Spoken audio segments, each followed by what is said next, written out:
Good morning, Earthlings. So today is Leo full moon. The sun is in Aquarius. We actually have a lot of stuff going on today. I am going to share my screen with you of the chart. Okay, there we go. So today is a full moon in Leo. The full moon is exact at 12:16 Mountain Time, so that would be 2:16 Eastern, 11:16 Pacific. Get rid of that thing right there. We have the sun right here in Aquarius at 9 degrees, and the moon is in Leo also at 9 degrees. That's why it's a full moon. Full moons are great times for letting go, releasing things, looking at like the culmination of a project, kind of figuring out what's working, what's not, for going on monthly cycles of things, taking a look at anything you might have started around the new moon, seeing how it's going, readjusting if there is a need to do that. The sun has been going through Aquarius, right? Aquarius is, it can be, it's about our hopes and our wishes. It's about like bigger picture things, looking at collectives of people, having a broader perspective on things.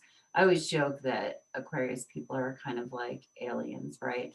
And the funny thing is, I don't think many of them would argue with me on that. The moon in Leo is highlighting ourselves. Okay, I really like the way this new moon feels, or this full moon feels. So we've got the moon over here. I don't know why it's doing. There we go. That's better. So Leo is about courage, right? It's about bravery. It's about standing out, being royal. It's about the ego, the healthy expression of the ego, right? It's okay to be who we are. We came to Earth to be who we are, like the ego sometimes gets a bad rap. It's our ego. It comes along with us. We can't deny it, or else we stick it in the shadows. And it comes out in unhealthy ways. So this full moon feels like a really good day to celebrate yourself, right? Let go of the inner critic. That just kind of came to me. Let go of aspects of you that maybe are false pretenses. We also have Saturn right here is in square or in a sextile with Chiron, which is a really good aspect. And that's funny that it's a sextile, right?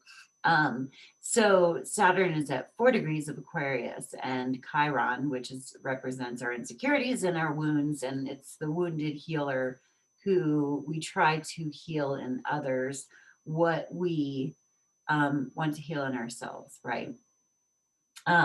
So Saturn is about authority and having authority over ourselves. So like Saturn sextile Chiron, it's a really good time to take a look at ourselves.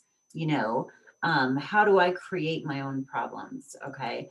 And forgiving ourselves for that, right? I always think of Saturn like a stern but loving dad, especially when he's in a good aspect. So it's about kind of where am I projecting onto other people, and it might be a day where it feels okay to take ownership of that more than other days, right? And then once that is done, looking at this full moon in Leo and the healthy expression of the ego, saying, all right, well, what's awesome about me? Like, what is really cool about me? This is like an amazing day. Put your crystals out. we do have the sun is in what is going into what is called cazimi with Jupiter, which means it's going to pass over Jupiter, right? Because the sun moves faster and Jupiter moves slower. Jupiter and the sun in cazimi, which is a conjunction. Jupiter is about luck. It's about knowledge. It's about, you know, the guru energy, the professor, it's magnanimous, right? It's called a benefic, which means it's a planet of luck. So when any planet is right with the sun, there is a little there is a sense that it kind of gets burned out, right? Because the sun is very hot. But what this feels like to me, it's also there is luck, right? But it's almost like things that we may have been bashing our head against trying to accomplish. This has been sort of a theme. Areas where we're blind almost to where we make assumptions, where we assume that we have knowledge, right? Maybe you'll have a new insight or like, wait a minute, let me reevaluate this. Let me reassess. Let me like pivot keeps coming to mind. But it's almost like instead of having to do that, there will be an opportunity to do that. Jupiter is the planet of opportunities. Jupiter and the sun here in Aquarius are squaring Mars over in Saturn, or Mars over in Taurus, which is I'm like compelled to tell you guys, I have this thing going on with my Mercury in Cancer right now, and it's kind of like, so I'm having trouble talking. It's funny. Anyway, they're squaring Mars in Taurus. So the sun and Jupiter square Mars in Taurus, what that might look like. Squares are more difficult aspects where there is a sense of overcoming. It's almost like a challenge, or if you want to look at it like as a conversation, an argument. They are also though opportunities, right? If we can stay self-possessed, and Mars is the warrior, so Mars wants to take action. It's about individuality. It's about going out and doing and getting what we want. Okay, so with this square, it could be that we're trying to kind of express ourselves and our ego in a healthy way, going after what we want, right? But we need to take a look at what we know, what we think, what we believe, reassess what has been working, what has not been working. And this moon in Leo really wants us to look at ourselves. And I am always going to tell you that. Look at yourself. What can you do? How broad I make my world depends on how good I feel right now, right? And that's just the way that I do it. I mean, I can only control this, and so that's just something I want to share. It's like I've been depressed, and then when I look out on the world, it's fucking depressing. I'm happy. I look out of the world and I'm like, all right, I can work with this. Like, where can I apply myself? But the moon in Leo really wants us to know that we are royal, that we are that we are loved individuals by the universe, and that it's okay to do something for yourself, to make yourself feel good, to express yourself. Yeah. Let me see. This will be coming up, but Mercury is about to go retrograde. I'm telling you, there's a lot going on. I'm not going to totally go into that, but I believe it starts tomorrow, possibly, or Saturday. And Mercury will be in retrograde for about 3 weeks. It's in retrograde until February 18th. It's going to retrograde back over the area of the chart that goes back to January 15th. So think about things that you have been doing, or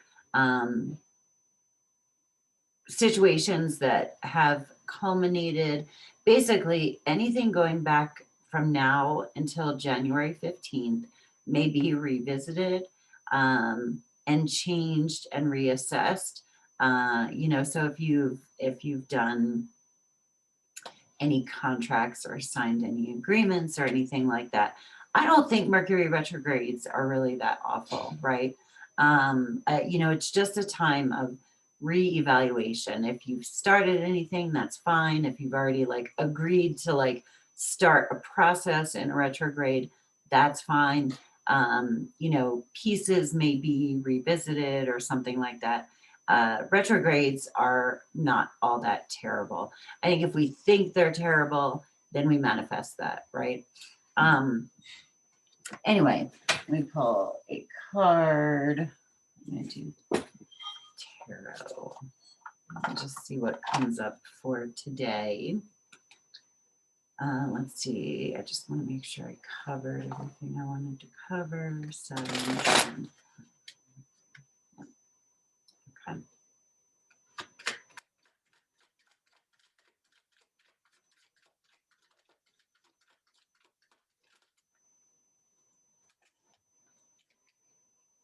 Chariot. Oh, here. I want to stop sharing. We've got the Chariot.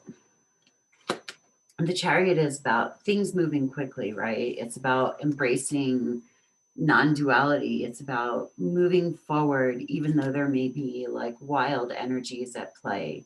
It's also about quickness. I do, keep your eyes out for an opportunity. As long as we are willing to change, or act quickly or act in congruence with, multiple energies at play, then we can proceed forward, right? But it's about taking agency over ourselves. I'm gonna pull for fire. Okay. The Nine of Swords. This is about worry. It's also about overthinking negative thoughts. It can mean not sleeping well. It can also mean kind of thinking negative thoughts that play themselves out especially thoughts of victimhood and stuff like that. So I'm gonna pull one more.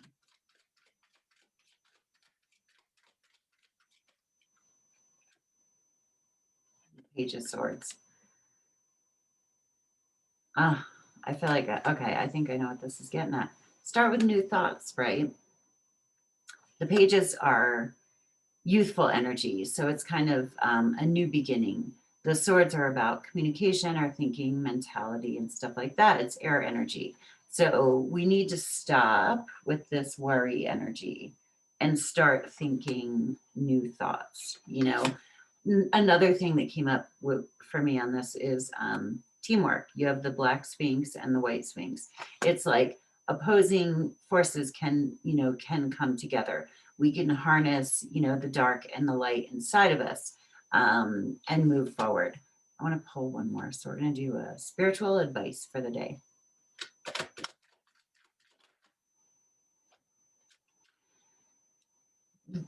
Eight of Wands is